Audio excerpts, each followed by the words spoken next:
इंसान ज़िंदगी में जब जद्दोजहद करता है, कोशिश करता है, वो बहुत सारे दुनियावी असबाब इख्तियार करता है। जितनी अक्ल अल्लाह ने दी होती है उस अक्ल का भी वो इस्तेमाल करता है, कोशिश करता है कि कुछ अचीव कर सके ज़िंदगी में, कुछ मकासद का हुसूल उसे मुयस्सर आए।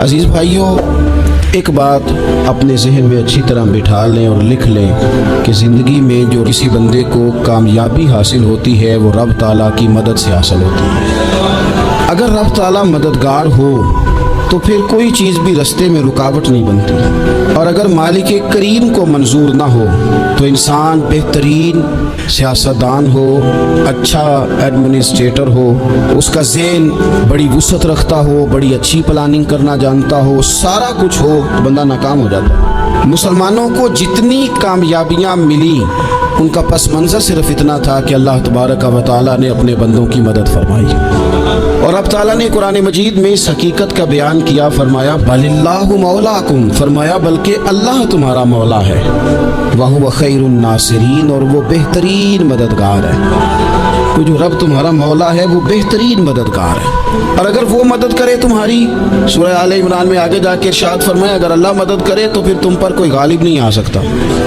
और अगर वो तुम्हारी मदद छोड़ दे तो फिर कोई तुम्हारी मदद कर सकता, कोई मदद नहीं कर सकता। बदर की जंग भी और फतेह मक्का भी रमज़ान मुबारक में हुआ है। मैं दोनों पर गौर कर रहा था तो एक नया मजमून मेरे जहन में आने लगा। बदर की जो जंग है उसमें भी एक अजीब इनकलाब आया है कि 313 ने 1000 से मुकाबला किया, और जिन 1000 से मुकाबला किया वो असलहे से लैस थे, और ये जो 313 हैं इनके पास 6 ज़िरहें, 8 तलवारें, चंद घोड़े। लेकिन अल्लाह ने कामयाबी दी तो खुद रब ने बयान किया किस तरह दी, फरमाया वलक़द नसरकुमुल्लाहु बिबदरिन व अंतुम अज़िल्ला। वो कामयाबी इस तरह मिली है कि रब ने तुम्हारी मदद की थी, तुम तो कमज़ोर थे, अल्लाह ने बदर में तुम्हारी मदद की, तुम जीत गए। वलक़द नसरकुमुल्लाहु बिबदरिन व अंतुम अज़िल्ला, अल्लाह ने बदर में तुम्हारी मदद की, तुम तो कमज़ोर थे। फिर फतेह मक्का नसीब हुई तो उसमें भी बेहतरीन मनसूबाबंदी नबी पाक अलैहिस्सलाम ने फरमाई, बेहतरीन हिकमत अमली हुजूर ने अपनाई। लेकिन हमें जो अल्लाह रसूल ने बात समझाई वो क्या है, इज़ा जाअ नस्रुल्लाहि वल फतह, फरमाया जब अल्लाह की मदद आई और फतह नसीब हो गई। ये अल्लाह ने मदद फरमाई तुम्हारी, यहाँ भी फतेह मक्का भी अल्लाह की मदद से, जंगे बदर भी अल्लाह की मदद से। वो जो मदद है अल्लाह ताला की, जब वो हम ये करते हैं कि हम अपनी सारी ज़िंदगी सियासत की नज़र कर दें। हमारी सियासत सिर्फ मुल्क में नहीं होती, हमारी सियासत ख़ानदान में भी होती है, हम घर के अंदर भी सियासत करते हैं। हम किसी ख़ास तरीके से लोगों को अपने पीछे चलाना चाहते हैं, हम एक ख़ास उसलूब इख्तियार करते हैं कि लोग हमारे पीछे चलें। उसका नुकसान हमें ये होता है कि सियासत जो होती है ये शतरंज के हेर फेर की तरह होती है, तो इसके राज बड़ी जल्दी खुलने लग जाते हैं। पता चल जाता है कि बंदा मुखलिस नहीं था, सियासत कर रहा था, तरीके सलीके से इसने जोड़ के रखा हुआ था। हम हर जगह सियासत के बलबोते पर चीज़ों को लेकर चलना चाहते हैं, सियासतें नाकाम हो जाती हैं, सियाने सियाने लोग फेल हो जाते हैं। बचता सिर्फ वही है जिसके पीछे रब ताला की मदद शामिल हाल होती है। अपनी जिंदगी के अंदर हम जो कुछ भी कर रहे हैं, जिस शोबे से भी हमारा ताल्लुक है, आज हमने इस बात पे गौर करना है कि पहले तो ये गौर कर लें कि जो काम हम कर रहे हैं क्या वो काम ऐसा है कि उसमें अल्लाह की मदद हमें मिलेगी। अगर आप कोई माज़अल्लाह नाजायज़ काम कर रहे हैं, फेले हराम का इर्तिकाब कर रहे हैं, तो उसमें तो मदद इलाही आएगी नहीं। पहले तो ये देखें जो कर रहे हैं वो काम मदद इलाही वाला है, और अगर अल्लाह ताला की मदद वाला वो काम है फिर उस पर गौर करें कि क्या हमने मालिक से मदद का सवाल किया है, हमें मदद मुयस्सर आ रही है। वो मैंने बुज़ुर्गों से एक बात सुनी थी, वो बड़ी याद रह गई। वो फरमाया करते थे काबिलियत भी बड़ी चीज़ है लेकिन कबूलियत सबसे बड़ी चीज़ है। काबिल होना भी बड़ी बात है लेकिन ज़्यादा बड़ी बात यह है कि उसकी बारगाह में कबूल भी है कि नहीं। अपनी ज़िंदगी में अल्लाह की मदद की तरफ बढ़ें, मालिक की मदद का हुसूल इख्तियार करने की कोशिश करें, अल्लाह के साथ अपने आप को जोड़ें। अगर अल्लाह की मदद नसीब हो, ये जो हम जितना डरते रहते हैं, सहमे रहते हैं, परेशान रहते हैं कोई क्या कर देगा, हमारे यहाँ ना हर शोबे में माज़अल्लाह एक माफिया है, इल्ला माशाअल्लाह। वो माफिया कहता है मेरे साथ मिलोगे तो मैं चलने दूंगा, वरना मैं नहीं चलने दूंगा, मार्केट में आ ही नहीं सकता फलाना अपना बंदा, क्योंकि यहाँ हमारा कब्जा है। और मेरे भाई फिर बहुत सारे लोग जिनकी नीयतें और इरादे बड़े अच्छे होते हैं शुरू में, वो भी उस माफिया का शिकार हो जाते हैं और उनके रंग में रंग जाते हैं। याद रखना, किसी शख्स की ब्लैकमेलिंग का कभी शिकार ना होना, कभी किसी की मीठी और मुसज्जा मुकफ़ा बातों का शिकार ना होना। कोई क्या कर सकता है अगर अल्लाह मददगार हो तो। जिसको रब करीम उठाना चाहे उसे कोई गिरा सकता है? हम ये डरे डरे सहमे सहमे परेशान परेशान फैसला करने की ताकत नहीं, मुझे चलना चाहिए कि नहीं, उठना चाहिए कि नहीं, करना चाहिए। उठ बांध कमर क्यों डरता है? फिर देखो खुदा क्या करता है। हज़रत अब्दुल्ला इब्न अब्बास फरमाते हैं, मेरे नबी पाक अलैहिस्सलाम ने मेरी तरबियत फरमाई, हुजूर ने मेरी तरबियत फरमाई।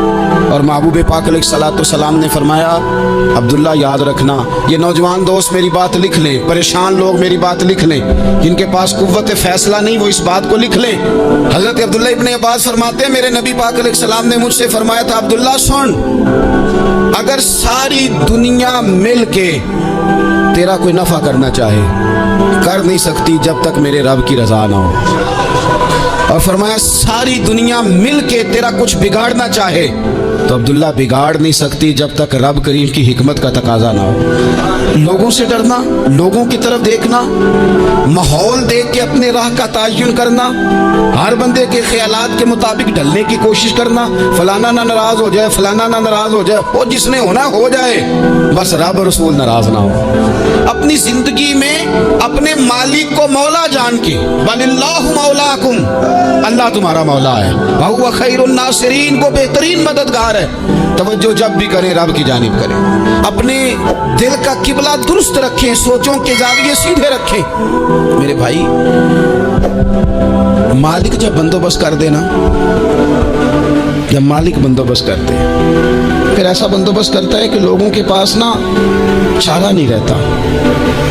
हज़रत मरियम रज़ियल्लाहु ताला अन्हा पाकबाज थी, मस्जिद में रही थी, पर मालिक की हिकमत के तकाजे बड़े अजीब है ना। फिर जनाब मरियम को अल्लाह ताला ने बगैर शौहर की औलाद अता कर दी। ये बात ही ऐसी थी, वो किसी ने कहा था कि मखलूक तो फनकार है इस दर्जा के पल भर में, संगे दरे काबा से भी असनाम तराशे, तुम कौन हो क्या चीज़ है दागे कबाबी। लोगों ने तो मरियम पे भी इल्ज़ाम तराशे। तो लोगों ने कहा किधर से ले आई बच्चा, तेरा बाप तो ऐसा नहीं था, कहाँ से ले आई?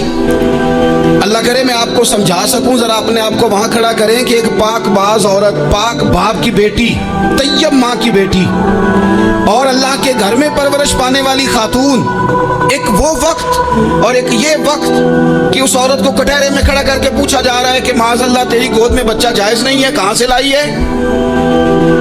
अब खुद से सफाइयां बंदा कितनी को दे, कितनी को वजाहतें करे। और मैंने तो अपनी ज़िंदगी में देखा है, ज़्यादा वजाहत देने वाले को भी लोग झूठा समझने लग जाते हैं। ज़्यादा वजाहत देने पर भी लोग कमज़ोरी का इजहार समझते हैं कि कमज़ोर पड़ गया। आप सुलह की कोशिश करते हैं, सामने वाला बुज़दिल समझ लेता है। ज़्यादा वजाहतें भी कमज़ोर कर देती हैं। अब हज़रत मरियम को कटहरे में खड़ा करके कहा बच्चा किसका है? तो फिर खुदा बंदोबस्त जब करे, अल्लाह जब मददगार हो, तो फिर हज़रत मरियम की गवाही दरख्तों से नहीं दिलवाई, उसने पत्तों से नहीं दिलवाई, फिर फरिश्ते नहीं भेजे। हज़रत मरियम कहने लगे मुझसे ना पूछो, वो जो पंगूड़े में है उसी से पूछ लो, उनसे पूछो ना, वो कौन है पूछ लो, उनसे कर लो सवाल। उन्होंने कहा पंगूड़े में चंद दिनों का बच्चा, ये जवाब देगा? मददगार था रब, उनकी बरात का ऐलान करना था मालिक ने। और जब मालिक ऐलान कर दे, जब मालिक तेरी सफाई देना चाहे, जब मालिक तुझे दुनिया के सामने निखारना चाहे, तो पंगूड़े में लेटे हजरत ईसा बोल के कहने लगे इन्नी अब्दुल्लाह आतानियल किताबा, फरमाया मैं अल्लाह का बंदा हूँ, रब ने मुझे किताब अता करके नबी बना के दुनिया में भेजा है। मैं अल्लाह का बंदा हूँ, किताब लेके आया हूँ, नबी बन के आया हूँ। फिर घोड़े से ऐलान हो गया, फिर बच्चा बोल पड़ा।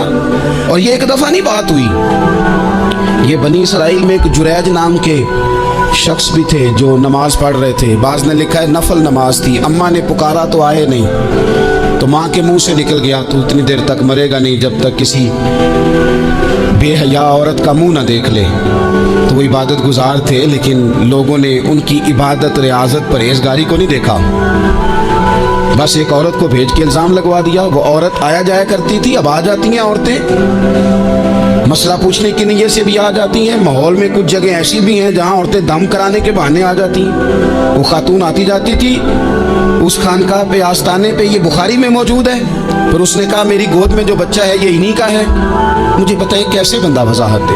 حالات خراب ہو گئے، لوگ کٹیا جلانے لگے، ماحول اور طرح کا بن گیا۔ میرے نبی پاک علیہ الصلوۃ والسلام فرماتے ہیں پھر اس رب کے بندے نے کہا مالک تو کریم ہے، تیری مشیت کا تقاضا آیا جو میری ماں نے جملے بولے تھے، پر اب میں وضاحت دینے کے قابل نہیں رہا، اب تو ہی کرم کرے گا تو دروازہ کھلے گا۔ تو وہ چند دنوں کا بچہ پنگھوڑے میں بول کے کہنے لگا میں اس درویش کا نہیں، میں تو فلانے چرواہے کا بچہ ہوں، وہ جو بکریاں چراتا ہے۔ رب کی مدد کو پکاریں، اپنے ساتھ اپنے مالک کی مدد کو شامل کریں، تھوڑے رزق پر بھی گزارا اچھا ہونے لگ جائے گا۔ سارے لوگ آپ کو گرانے کی تدبیریں کر رہے ہوں گے اور مالک آپ کو عزتیں عطا فرما دے گا، اس کی بارگاہ سے حکمت کا تقاضا اور ہو جائے گا۔ ہم نے ساری زندگی لوگوں کو راضی کرنے میں گزار دی، ساری زندگی بڑھاپا آ گیا بچوں کو پالتے، اور بچوں نے آخری عمر میں کہہ دیا ابا اگر کوئی ڈھب کا کام کر لیتے تو آج ہمارے دن بھی پھر نہ جاتے۔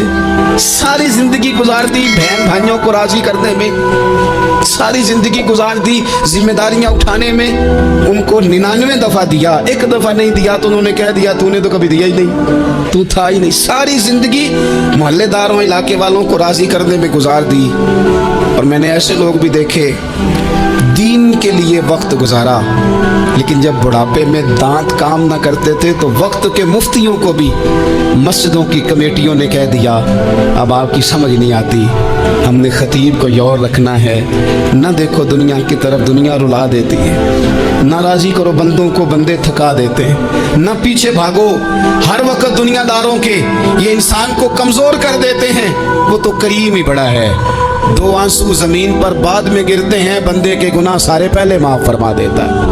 اللہ کی مدد کا حصول، اپنے مالک کی مدد کی طرف بڑھنا، آپ کو بدر کی جنگ بھی یہی درس دے گی، آپ کو احد کا میدان بھی یہی سبق دے گا، فتح مکہ بھی یہی سبق دے گا۔ میرے دوستو جب رب مدد فرمائے، جب اللہ مددگار بنے، دوستوں سے ایک بات اکثر کرتا ہوں، میں کہتا ہوں کہ جتنے درد سے آپ امیر کو اپنی کہانی سناتے ہیں نا، اور جس طرح آپ کے آنسو بات کرنے سے پہلے گر جاتے ہیں کہ غریب ہیں، بچیاں ہیں، کاروبار نہیں، او میرے سنگیو، اس سے آدھے آنسو اپنے رب کی بارگاہ میں بکھیرو، اس کے حضور عرض گزار ہو جاؤ، اس سے طلب کرو۔